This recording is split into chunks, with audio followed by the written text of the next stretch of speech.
Reports just surfaced that a major US military operation allegedly used an advanced AI model for operational planning and real-time decision support, despite prior political directives to limit its federal usage. That's not a small contradiction, that's a signal. AI is no longer sitting in research labs or productivity tools. It's embedded inside defense workflows. And once these systems are integrated, removing them isn't simple. They become infrastructure. That changes everything about governance, accountability, and national security.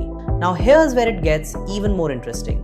Right after that controversy, the same AI platform surged to the top of US app download charts, overtaking its biggest rival. Yes, public adoption spiked amid political tension. That tells you something critical. User trust and curiosity don't always move in sync with regulatory pressure. The market is fragmenting. We're entering the era of AI tribalism. Some users are switching platforms based on safety perception. Others are chasing performance. Enterprises are making decisions based on integration depth, not brand loyalty. And integration is the next battlefield. Over the past few days, major AI providers aggressively expanded into enterprise productivity ecosystems, embedding directly into spreadsheets, presentations, messaging tools, and cloud storage systems. The goal?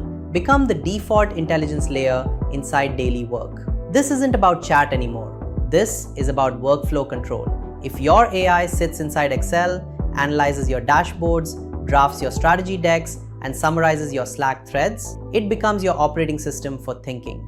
That's an enterprise lock-in play. Meanwhile, safety commitments are being quietly rewritten. One leading AI company recently revised its public safety pledge, removing earlier language that implied it would pause scaling if risk thresholds weren't fully understood. Instead, they're promising transparency reports and roadmaps. That shift matters. It signals the tension between capability acceleration and safety restraint. The AI race is no longer hypothetical. It's commercial, geopolitical, and capital-driven. Slowing down has real competitive cost. And speaking of competition, global tension is rising. There are growing allegations that certain AI labs abroad are training models using outputs from Western frontier systems, a practice often described as model distillation or output harvesting. If proven at scale, this creates a new kind of AI arms race dynamic. Because here's the reality. In large language models, data is leverage. If one ecosystem can rapidly replicate or approximate frontier capability without incurring full training costs, that compresses competitive advantage windows dramatically. Translation: the half-life of AI dominance is shrinking. On the innovation side, we're seeing accelerated iteration in coding-focused models and multimodal systems. AI tools are becoming more agentic, not just answering questions, but taking action.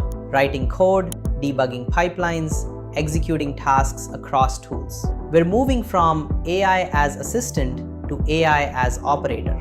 That transition has serious implications for engineering teams. Developers who simply copy-paste AI outputs will fall behind. Engineers who orchestrate AI systems, chaining tools, validating outputs, supervising agents, will gain leverage. And here's something most people are missing. The real disruption isn't model quality, it's distribution. The AI that integrates best wins. The AI that embeds deepest wins. The AI that becomes invisible inside workflow wins. At the same time, regulators are watching closely. The military deployment narrative raises uncomfortable questions. Who is accountable when AI informs operational decisions? What audit trail exists? What bias or error margins are acceptable in high-stakes contexts? We're no longer debating, will AI matter? We're debating who controls it and under what constraints. Consumer adoption trends also reveal a psychological shift. Users are experimenting more. App switching behavior is increasing. People are less loyal to a single AI brand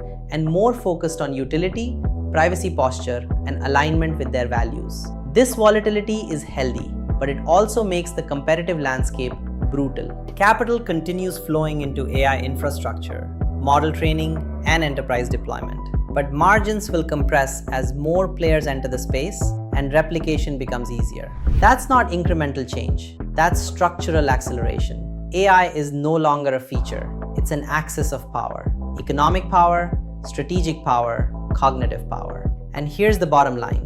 The next phase of AI isn't about who builds the smartest model. It's about who embeds intelligence into the most critical systems: defense, productivity, finance, infrastructure, and who governs that intelligence responsibly. The pace is not slowing down. If anything, the last 48 hours prove one thing: AI development is compounding. Every integration multiplies impact. Every deployment raises stakes. Every policy shift reshapes incentives. We're watching the early formation of an AI-native world order, and this time, it's unfolding in real time.